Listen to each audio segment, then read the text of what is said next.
Hello, this is Andreas from Semantic Web Company, and in this first video, I will talk about data governance and related PoolParty capabilities. Currently, we look at the so-called four-layered information architecture, and by that, I can explain briefly how PoolParty works in general. So the whole idea is enterprises have a lot of data in place, different structure, different formats, different semantics, and all these different metadata schemas and meaning of this metadata. The challenge here really is to bring all that together, to have one place in which can be shared by all these sources where business objects, their semantic meaning, different labels, names, and the relations between those can be managed. This is typically the so-called knowledge graph, which establishes a semantic layer on top of all the existing data sources. So it's not a replacement, rather an addition on top, which finally helps customers to get to the point where they can have unified views on all of their data sources. PoolParty helps customers to manage such knowledge graphs and can do a lot of stuff automatically, can extract, for instance, metadata from different sources automatically, but some parts have to be managed in a more manual way. In the first video, I will more talk about this part, which is basically centered around the PoolParty taxonomy and ontology server. So I will now log in into this component and show you a little bit around. So for instance, here you can see a list of projects, different taxonomies, different ontologies, which then can also be linked to each other, and then can be used for entity extraction, metadata mapping, and so on and so forth.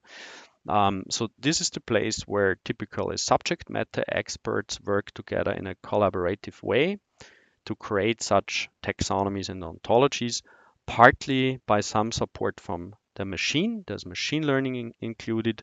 For instance, the software can learn from unstructured information and can come up with suggestions for further enhancements of a knowledge model.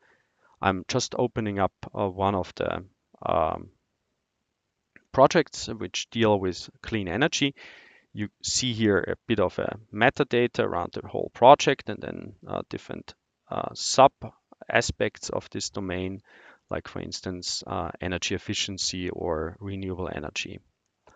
You can traverse by clicking on the hierarchy, if you like, or you just search, for instance, for certain concepts. So for instance, taxes, carbon taxes could be one of those. So here you get to the point where you have a detailed view on a particular node of the knowledge graph. So for instance, you see here different relations to other parts of the knowledge graph, or also different names and labels. The different labels are very helpful for further metadata handling. So for instance, if you have a data object, a record, a document, whatever, talking about one of those things, PoolParty can extract it automatically. So no matter which of those labels are later used or found in the data source, PoolParty can extract and link it to the knowledge graph automatically. And now we come to the first step to automate the knowledge graph creation. PoolParty can extract metadata from any given data source. For that purpose, I switch to the extractor. That's a service of the PoolParty Semantic Suite, the REST service. As a sample text, I paste some text around CO2 tags and so on, and will extract metadata now automatically. Carbon tax is the result. That was the concept we just looked at before, and PoolParty can make use of all the different labels automatically, and by that PoolParty can produce a highly accurate service to do metadata extraction automatically. As a next step, we show how we can put all that together.